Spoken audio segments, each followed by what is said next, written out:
Be a part of our live audience. Attend a live filming of Exit82. RSVP on our Facebook page at facebook.com/Exit82TV. Welcome back to Exit82. Welcome back to Exit82. In this segment, we're going to listen to WS talk about the $1 Million Quartet and the moment where Jerry Lee Lewis and Johnny Cash and Elvis, Carl Perkins sat in Sun Records, downtown Memphis, and WS was able to sit down and meet them for the first time. And that magical moment that's been captured in a famous photograph of the $1 Million Quartet. Check it out. A little later, we was back in the studio in Memphis at Sun Records to record the song after Blue Suede Shoes. And it was Matchbox. Sam Phillips had hired Jerry Lee Lewis to play the piano with us that day to kind of spice up the record. We're in the middle of the session, and in walks Johnny Cash and Elvis Presley. This was December the 4th, 1956, and we'd all met in the year of 57 and worked together all over the country.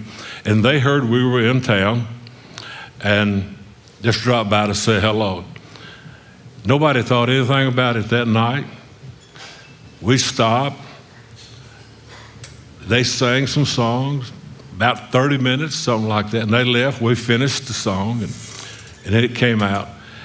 But what I want to ask y'all, has anybody here been to see the $1 Million Broadway play?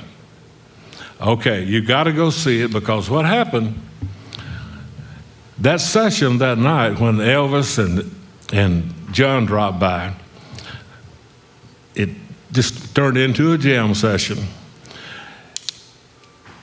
The boy running the machine didn't think anything about it, Jack Clement. He turned on the recorder, went next door to the Taylor Cafe and got him a sandwich.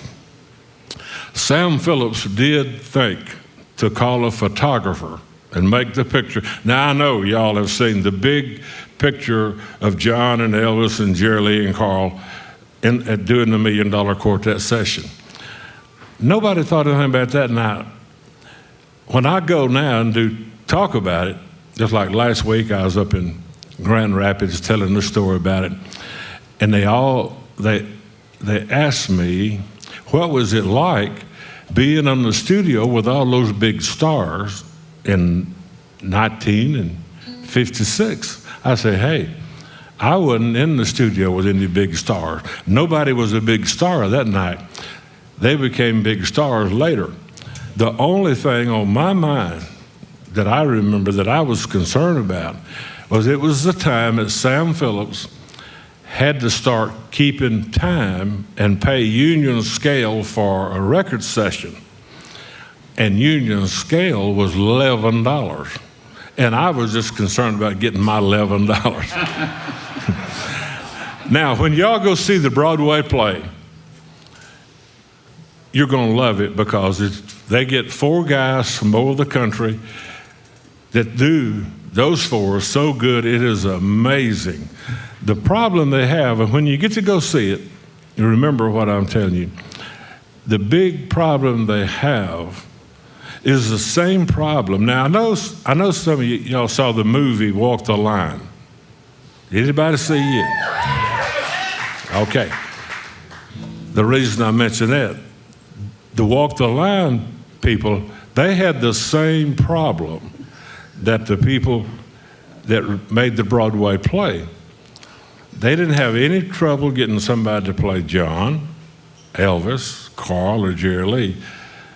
They like to never have got anybody to play my part as pretty as I was in 1956.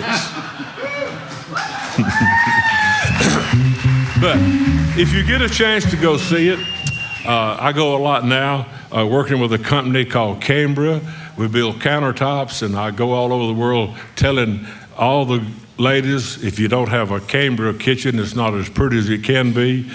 And we A lot of times the band goes and plays, but we did finish the session.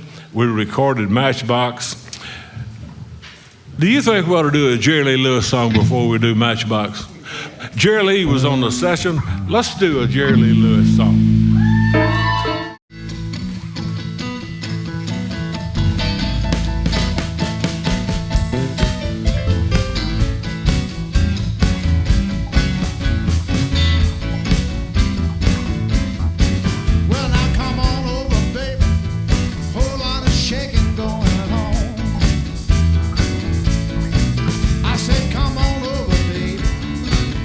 Got the bull by the horn.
Exit 82 is brought to you by Pandora's Box and Red Art Studios.